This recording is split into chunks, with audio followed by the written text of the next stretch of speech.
Just a wee bit about us as a company. I know you're cold, I'll make it quick. We started in 1923, so we're coming up our 100 years, all right? We're very passionate about what we do. The owner of this company is a man in overalls and a welding helmet. His passion is what he can build or design or invent next. He's not money orientated at all. Where we live is very similar to your Brussels. Just a wee town, everybody knows everybody, it's pretty cool, we don't lock our doors, everything's safe, right? So our passion is what we're building, what we're going to invent, how we're going to have it, and to improve your business and put dollars in your back pocket. That's what we're all about. If there's any spends left over at the end of the year, it goes to our local wee school, our local St. John's or the Fire Brigade. Pretty humbling, isn't it? You know, we're not a big corporate top heavy company. We're country guys just like you are. We've got a 6-metre machine working here in Canada. It's been here since probably about 6 or 7 years now. Kiwi guy brought it over, he's flat out doing it. He's got a beef operation. But anyway, back to the drill. I went to school with these guys. 10 years ago they asked me to come and help them because they were out of control. We're more out of control now. We're exporting to Australia. We love the idea of coming to Canada here. We think that's pretty cool. We invest in people, not businesses. Just think about that a wee bit. Tim Pryor came to see me a year ago at our biggest field days back in New Zealand, Mystery Creek. So on Sunday, I'm straight back to Mystery Creek in New Zealand for our big field day. So what happened is, Tim came on 4 days in a row. He seemed like a really nice guy. So he got a tick there, okay? We wouldn't give our products to somebody that we didn't like. Would you give your money to somebody you didn't like? No way, right? Tim was very passionate about what we were doing. He pestered me for 4 days. Really? On the last day he came on and said, hey, could we take this product to Canada? I said, yes you can. So here we are a year down the track. The unit's been working. When you're in this game, you become quite observant. So the first couple of days I was here, I put these guys under the microscope. First thing I looked at was all their staff in the store. Those young ladies in there are very helpful. They know their stuff, right? I know who the boss is. She's a lot of fun, isn't she? She's really cool. I really like her. She feeds me really well. So we choose people, and I like to say that we've made a fantastic choice in these guys because we're country guys just like they are. We speak the same language. Okay, back onto the drill. We're not going to make you walk across the paddock. You can see it from there. This paddock's in 2 halves. If you have a look beyond the orange marker, these paddocks were semi-drilled 1 day apart. In that other paddock, we did, or the guys here did what we would call in New Zealand chuck and chance. They spun it on. No way would we do that in New Zealand because that to us is hit and miss. If you get a chance to go and have a look at that paddock, the rate was the same as this paddock. And if you go and have a look at the plant population, 50% of those plants haven't grown. Waste. Lost productivity. Waste money. You won't be able to see it from sitting there, but perhaps if the nice tractor driver, when he drives away, drives this way, look down the lines and you'll see all our grass growing in lines. Okay, that's what you want. It's about soil contact. So if you get a chance and the tractor driver goes across there, have a look at what's going on. This paddock here is a lot cleaner, but it's the same paddock. This paddock here has got no moss in it. The same paddock, that one is full of moss. And it's just about the action of what our machine's done as well. So let me just take you through the machine. Sorry girls, you're going to be bored SH-less, but the blokes will love it. Okay, this is what happens. The whole secret to a Taege drill starts right here. It's the box section that we weld into the frame and we tip it over on its diamond, so we tip it over forward. This is what we've got to paint it for, worldwide paint it. So what happens, if we were to weld that box section square like that in the frame, this tip would be under there. Okay, so see what we've done? So we've twisted the box section forward And what happens is our entry point lags or is behind our mounting point. And that simply gives us the three things that we want out of our ground engaging gear, which is penetration, contour following and trash clearing.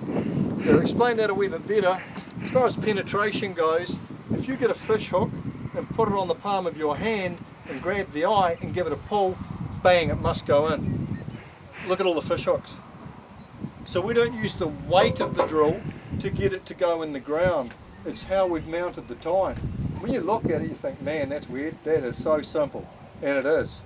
Alright, so what happens is the tractor pulls forward, the tine loads up like a jackhammer, starts vibrating and digs itself into the ground. It's got to go in. It can't not. Alright? There is nothing on this property that's in the too hard basket for this drill. If you go and use that road on the way home, go and have a look at it. We drilled it this afternoon. We drilled the road. Seriously, we've got videos of it, the whole 9 yards. And that's to prove how robust it is and the fact that it'll go in. Alright? The reason it does it, of course, is that on the tip, it's got a 6mm tungsten face. Alright? There's only one thing harder than tungsten, it's on most girls' fingers. Alright? So 6mm tungsten face. Longevity. Sorry, I can't convert it back to your acres and things like that, but I've got a drill in Australia that's done 3,000 hectares on a set of tips. Going to see your lifetime out. Okay, so it's very narrow. So what's going to happen is contour is going to whack itself into the ground, it's going to vibrate, and it's going to create beautiful tilt. Tilt is that very, very fine soil that you pack around your seed to get it to grow. The penetration's got to go in. The next thing we want is contour following, because not everybody's got big flat paddocks. So supposing there's a hump in the middle of the drill's coming forward, I want those outside tines to stay down. These ones in the middle, remember the tine looks like this, okay? So what's going to happen as the drill comes through and hits the hump, the pressure is going to make the tine lift back, up and away. So it's not going to bury your seed this deep. Right? Penetration, contour following. The next thing, if you're a grass farmer, and I believe a lot of you guys have 6 and 7 inch spacing drills, right? The narrower spacing, the better if you're a grass farmer.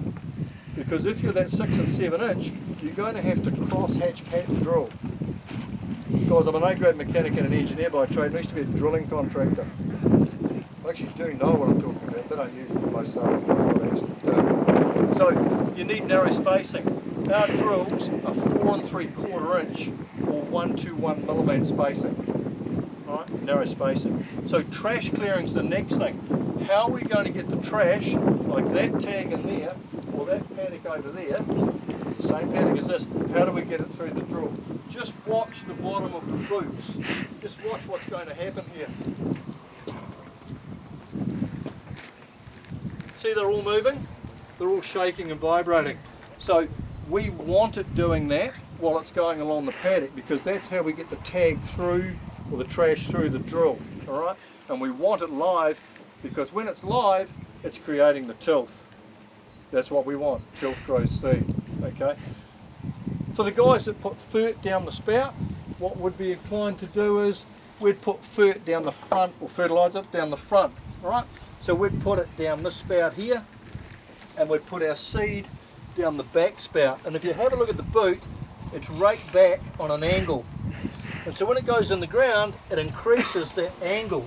And what that does, it gives a difference in the drop of the fert and the seed. So what we want in profile, we want that 30 to 40 mil of tilth, we want fert, and we want seed. And our idea, those seed roots go down through that fert into that nice tilth that's created.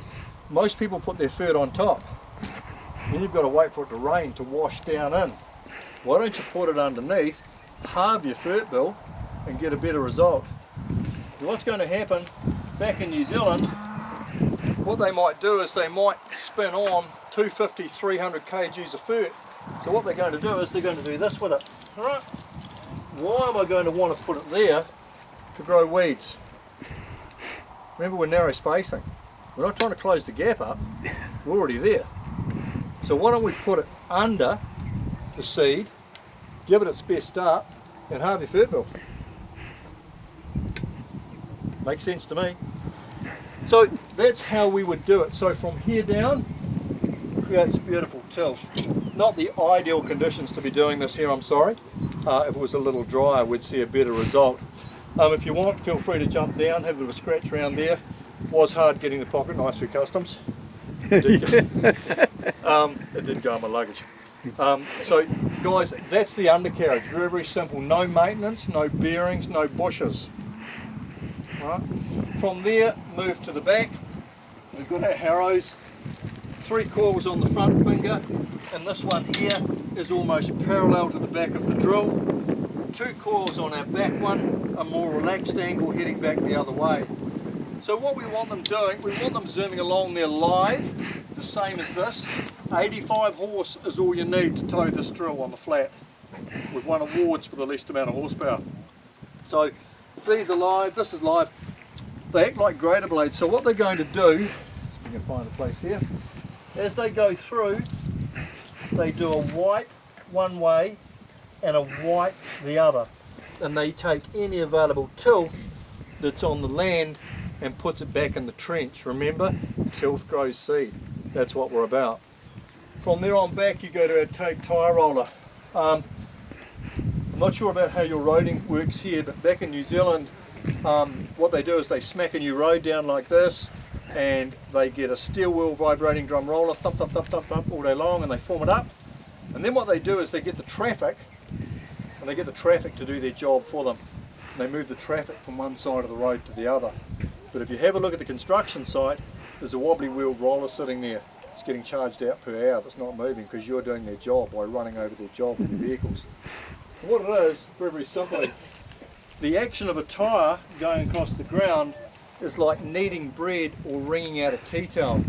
And in a roading sense, you need 5 cut faces on a bit of stone to get a road to lock in. Like if you put rounds in your potholes at home, they're gone in a week. But if you put aggregate with cut faces, it'll lock in. So in a roading sense, away we go, we're doing that, and all of a sudden the traffic's moulding the road down, and what it's doing, it's actually massaging the road, and it's sucking the air pockets out, and it's giving a tighter knit to the stone, and then they tar seal it.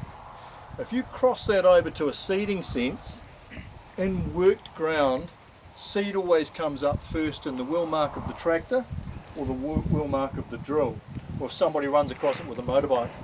So seed will always strike there first. Right, it's a gimme, you see it. So, same with us, you wouldn't get in the driveway in New Zealand as a contract if you didn't have a tyre roller behind you. So what it's doing, it's massaging the top, it's getting a tighter soil to seed contact, locks the moisture in and gives your seed its best start. Now, I'm not too sure, sorry, I need to come back. I'm looking forward to coming back and helping support the product. Back in New Zealand, for the guys that overwork their ground or in lighter soils, you can end up with a bow wave in front of your cultivator, in front of your roller. Do you have that here? Do you have that bow wave? Okay. The reason why our roller looks like that, as opposed to one big row of wheels, half our roller face is open. So that bow wave can't start. It travels through and it gets captured by the wheel coming in behind. And so what we want is that bowling green look. So if you've got one row of tyres, you're going to end up with the wee triangles in your paddock because your tyres aren't completely square. But look, any tyres are better than no tyres.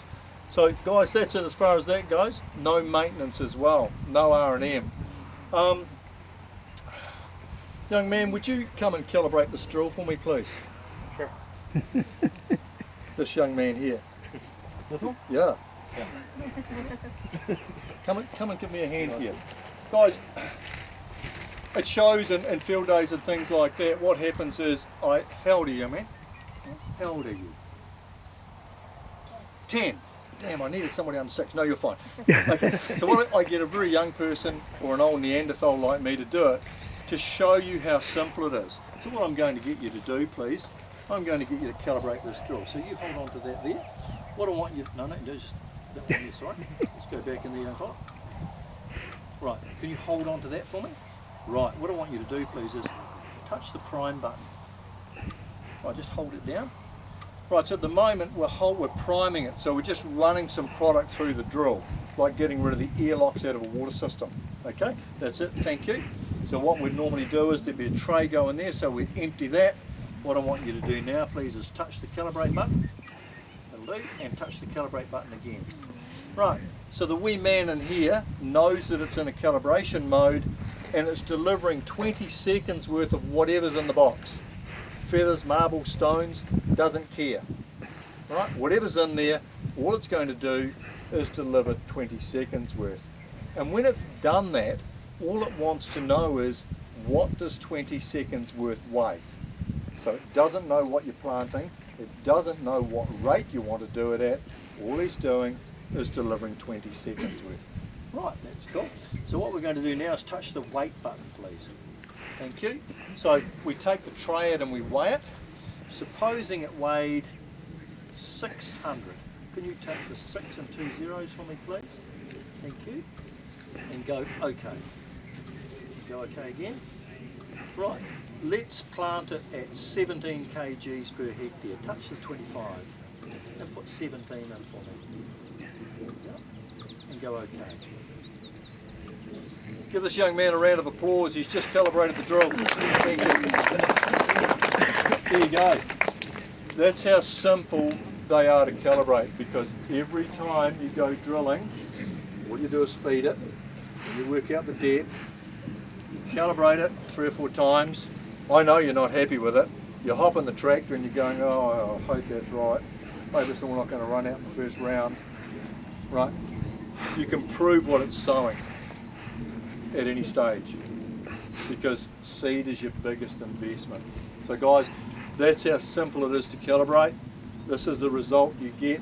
If you look past down there, you can see the drill lines. I'm sure the nice man in the tractor is going to go that way, so you can look down there and see it, as opposed to next door. Those are the two differences that we have. So yeah, thank you for your time. Is there obviously no question? Any questions, guys? When was this planted? Sorry? What date was this planted? This was planted 4 weeks ago. 4 weeks. Yeah. Guys, thank you for your time. Go and warm up. All right.